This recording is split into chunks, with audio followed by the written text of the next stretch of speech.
Hi everyone, my name is Anuradha Kumari and welcome to my talk. Before we start, this is my first time in Sweden and I'm really liking this conference. Also first time in conference. This is such a huge conference and I would like us all to just have a round of applause for the organizers and volunteers and all of you because everyone makes this conference possible. So perfect. So, my talk topic is unleashing the power of developer tools for web accessibility testing. So, we will focus on web accessibility and we will see how we can use some of the dev tools to test for web accessibility for our websites. Who am I? So my name is Anuradha Kumari. I'm working as a senior software developer. I'm from India and I'm based in Netherlands, working in a company called Vodafone Ziggo. I'm also Google Developer Expert, Microsoft MVP, Women Tech Makers Ambassador, and accessibility advocate. So I talk a lot about web accessibility. So even after today, if you would have any technical questions, you can always reach out to me on LinkedIn at Anuradha15 or on Twitter at miracle_404. So what are we going to explore? So we will start with what is accessibility, and then we will straight dive into the different ways in which we can use the developer tools to test for accessibility, and we will explore different tips on how can we test.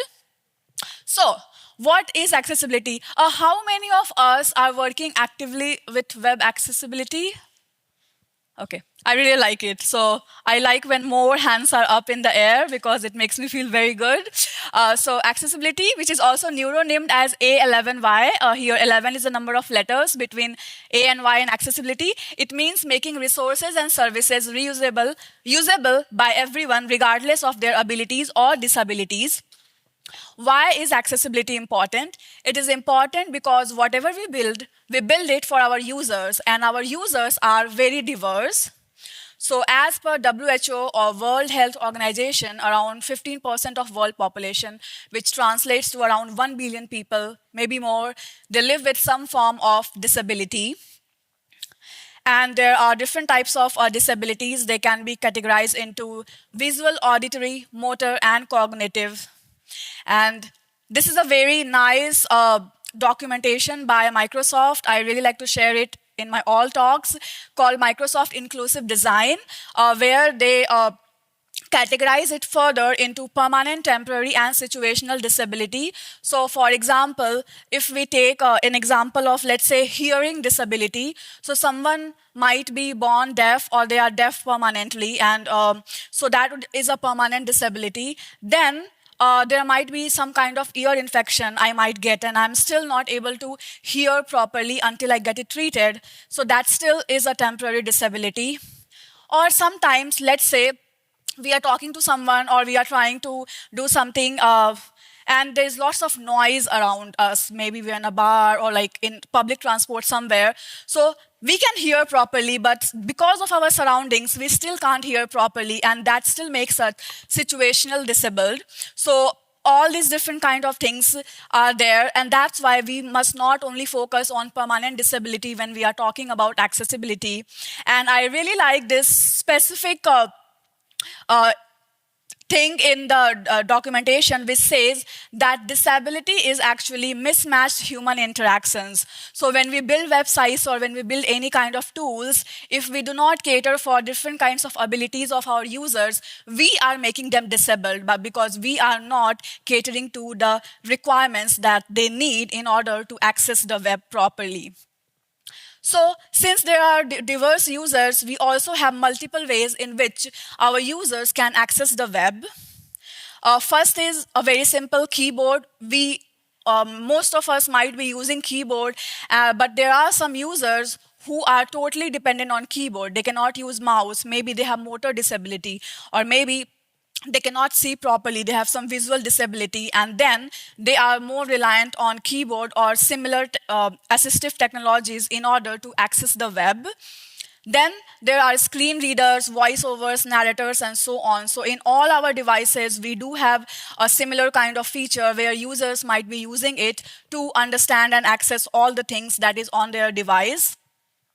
There are also multiple other assistive technologies, and these are called assistive technology, means they assist the users to navigate the web, and there are more complicated ones as well. For example, this one is a braille display, where whatever is on the screen gets converted into braille, and then the user can touch and understand that what is there on the screen.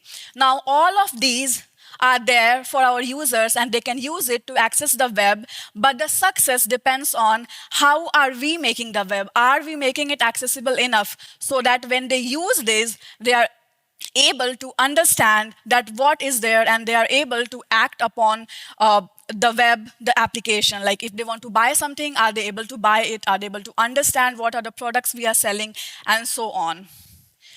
So how can we test for accessibility? So these are the most of the things which I'm sharing are from a developer perspective here.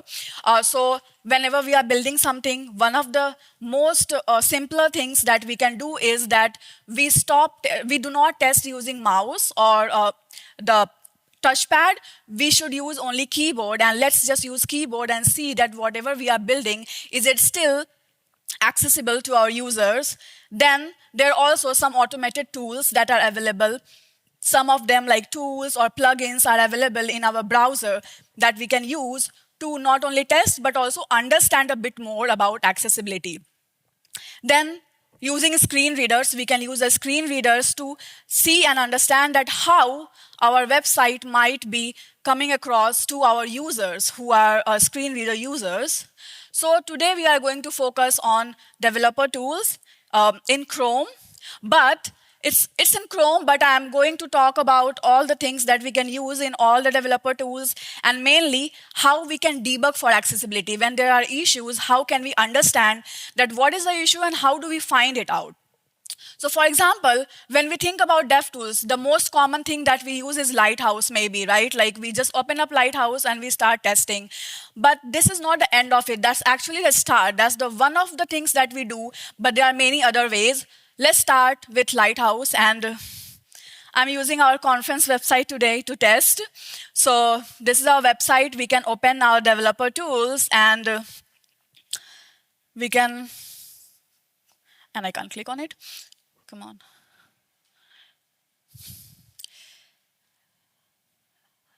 Give me a minute. Why can't I click on it? But anyways, like, yeah. I'll just refresh it. Something happened, but anyways. So if we go further, we have something called Lighthouse, and there we can go ahead and test for different things, and one of them is accessibility. Okay, yeah. I would like to show it. So Lighthouse, we can test multiple things. If you go to performance talks or something, this we use heavily for testing performance as well. So we can check accessibility. We say that, okay, check it for the desktop. Then we analyze the page reloads, and we get a nice overview. And they do clearly say that these are only like a subset of issues. They do not guarantee that it's 100% accessible website. Even if it's 100, it's not a guarantee, like it can be totally inaccessible. But these give us a starter point. They are the low-hanging fruits that we can check and we can fix these things, right? For example, here I see multiple issues. Like, for example, we have images and they are not properly they don't have proper alternative text, or they do not have alternative text. We can open these and we can go to this, and why is my click not working? I do not know, but yeah. But anyways, so we can click on these, yeah, and then it takes us to our element back in the DOM, and we can see what's wrong. Obviously, this does not have any alt text, so we can also scroll to it and see that which image is it talking about. So this is this one, AI. So we can fix these fairly in a simpler way. So this is a starting point. Now, what next, right? That we check the Lighthouse, we can fix those issues. But what else do we know or we can know to understand more about accessibility? So, as web developers, we know what is DOM, document object model, right? Like whatever is in our DOM, so when we go to this element pane and what we see when we land here, That's like a tree-like structure, that's our DOM, and that is responsible for how we see and what we see on our screen. So whatever is written here and with styling, that is what dictates what we see on this screen. Now, this information is for us because we can see it. When I talk about assistive technology, how do they get to know the information? How do they know that what do they have to, what information they have to give it to the users who are using those assistive technologies? So for them, they do not use DOM, they use a subset of it, which is called accessibility tree. And because for accessibility tree, we do not need lots of information, the classes, the styling, and so on. So they strip it up and they give us a very bare tree-like structure which contains only information about accessibility, and it helps the assistive technology to understand that what information are those nodes trying to tell and what is exposed to the users, and it's going to tell that to the user. So, yeah, and how can we see that accessibility tree? So when we come to the elements pane, and usually we land in styles, we check computed and so on, but there is much more to it. Like when we press on this arrow, then we come across accessibility. So to be honest, when I was developing code, and like I have been doing development for 11 years, I didn't know about this accessibility pane until like few years ago. So it's like I never knew, like I never came across this. So until I started really digging into accessibility, I didn't know that there was a place where I could see more information about accessibility of the nodes that we have. So there is one way that, the same way that when we are in styles and we, let's say, inspect this, and when we come across all the different information about this node, the same I can do with accessibility. So when I'm in accessibility part and I go and inspect any one of those elements, I get information about that specific node, that what are the information which is being passed on to the assistive technology. There is also a way in which we can fully see an accessibility tree. So for that, first we have to say that I want to enable the full page accessibility tree in this accessibility pane. And then there is an icon that comes up, which is the accessibility icon. It comes up in our elements pane, and when I click on it, suddenly the DOM tree converts into so into accessibility tree, and suddenly we see that there are many nodes which might be ignored. It's not necessarily a bad things, like divs, span, and those things, they get ignored, and that's totally fine. So even if there are some things that are ignored, that's not something to be worried of unless we really did not want them to be ignored. For example, if we had a link and that seems to be ignored in the tree, then there's a problem that why are we ignoring a link, and then we can look further into it. So we can go and see multiple things here. For example, this is a heading. That means that, yeah, it's an H1. So it's going to get a role. So there are multiple information that we get in this accessibility tree. One of them is role. So for example, here it says heading. So it's like a header, H1, H2, like anything. No, it's a heading. And then there is a name of that node. So the name can be derived from multiple things, and we can actually understand that what is it being derived from. So for example, I'm going to pull this up. So here in this heading, so the name is explore the topics and so on, where it is getting derived from. So it tells me here that it's getting derived from content. So there is text inside H1, and this is where it is getting derived from. So sometimes there are some bugs which do come up where when you see the heading or maybe the text is entirely something else, like maybe a submit button or something.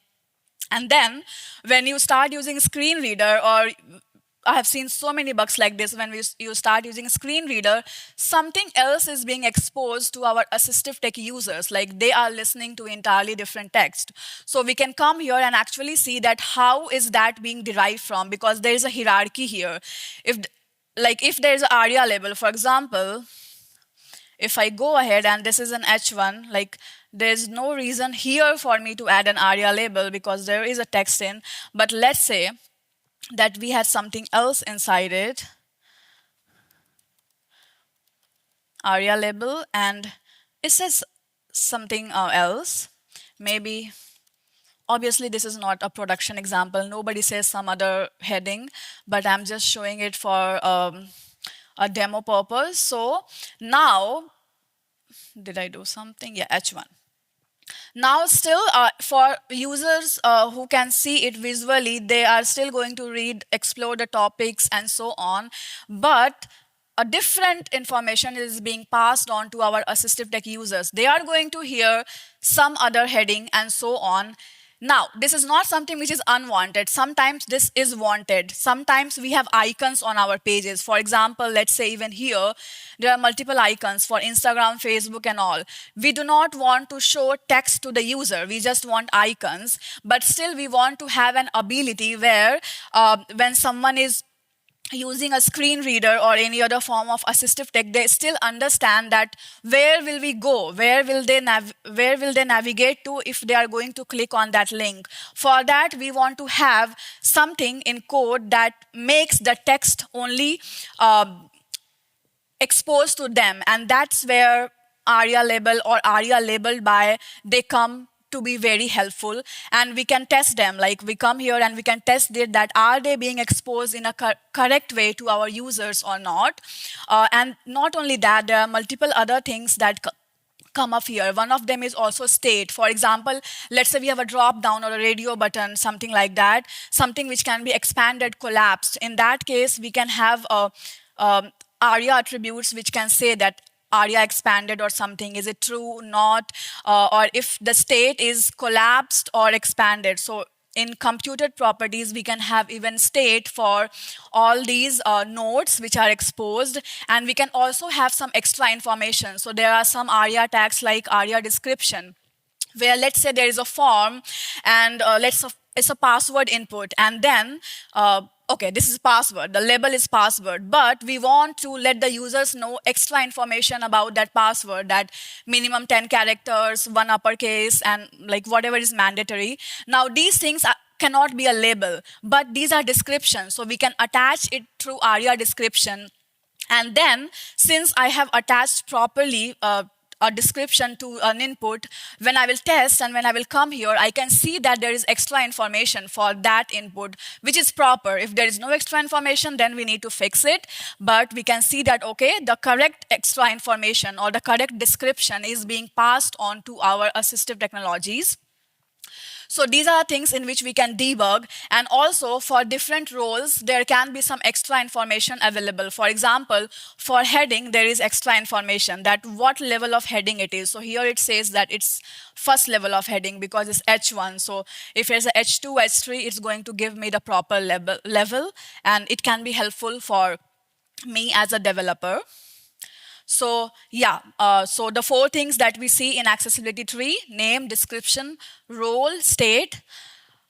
And this is how it shows. So like I said, like if there will be a radio button, there can be a state on it, which can say that it's selected currently, and so on. For a combo box, it could be a state that it's collapsed or not, and so on.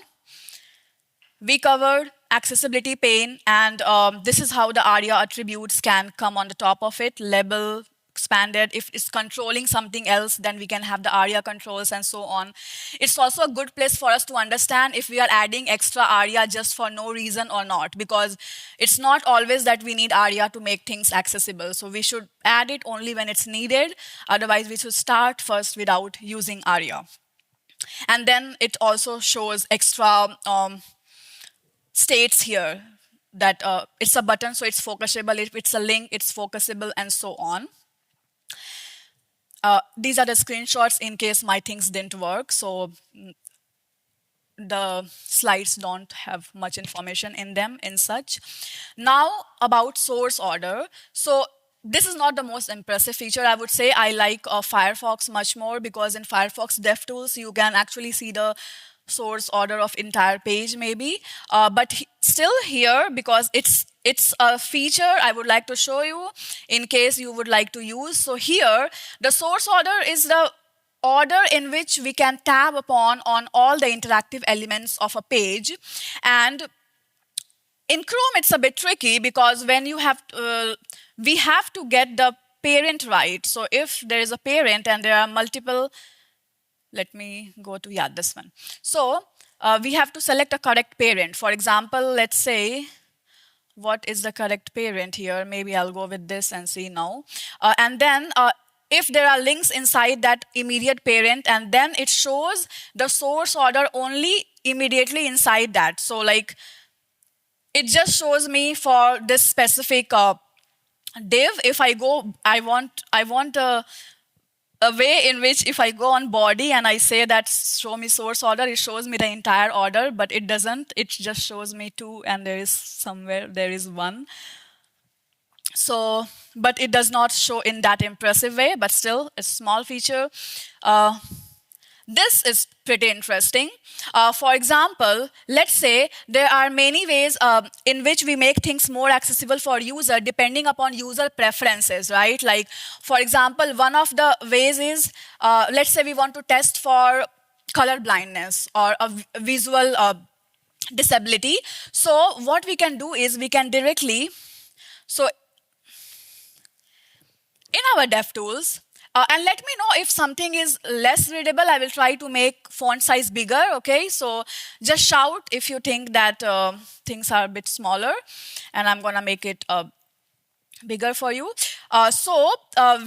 We say Command-Shift-P in Mac, in DevTools, and this panel opens up. And in this panel, what we can search for is, let's say, rendering. So rendering is an extra panel, similar to accessibility, so it comes near console. So in rendering, we can actually test for lots of things. For example, we can emulate different kinds of color schemes, dark, light, and so on, different kinds of media, contrast, preferred reduced motion. We can emulate different types of vision deficiency. For example, I can check if I'm testing for, let's say, if my fonts are big enough and so on. I can also check for blurred vision. I can check for contrast. I can make it less contrast and see if they are still understandable or not. I can check for various color blindness, and that is really important because many times the things that we do in our code, in our design, what we do is we give so much information just related to colors, right? We use colors to show so much information to our users. So we should be testing these kinds of things so that we can test if the information that we are showing to our user is still applicable and all the information is still passed on to my user, even if they have some kind of vision deficiency and so on. And these kind of things we can emulate directly from the DevTools. We don't have to go and start our system settings, like, because otherwise what we can do is we can also use some sorts of plugins, or we can use our system settings. I can go to accessibility and I can try to emulate different kinds of vision deficiencies or for animations and color contrast, and then see if it's working fine or not.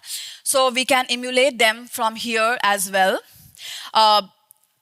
And we can test this from here, and we can, let's say, for example, for color scheme, let's say we are implementing dark scheme, light scheme, and so on, and we want to test if it's working properly or not. So we can seamlessly switch between those schemes directly from here. We can use the rendering pane, or we can also directly say, let's say, dark. I want to emulate the dark color scheme and see if my website is working properly or not. I just use dark and suddenly the color scheme changes, and I can test everything on my page. If whatever I have implemented for dark scheme, all the styles, are they proper or are they not proper? So I can test these things using the dark scheme, and similarly I can just say do not emulate or light. Oops.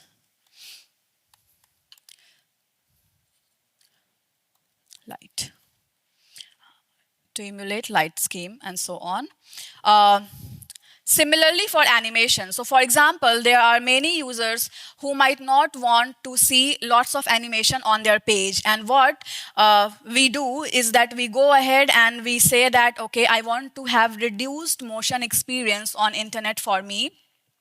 So I can go and say from here, somewhere, Yeah, reduce motion. So when I do that, what as a user I expect is that the motion is reduced for me on internet, because it can be too triggering for me. So I can use that to test, or that's also a way for test in tools. I don't have to change the entire settings. And since I'm just testing, I can come here again and I can say reduce motion, and I want to emulate it.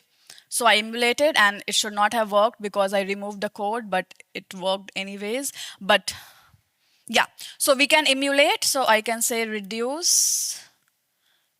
Yeah. So I'm emulating. So now what happened is that I see that I've emulated, but the animation is still working. That means I didn't do something right? So I can go ahead and fix my code. Sometimes the code is relatively simpler to fix. Sometimes we have to do more things.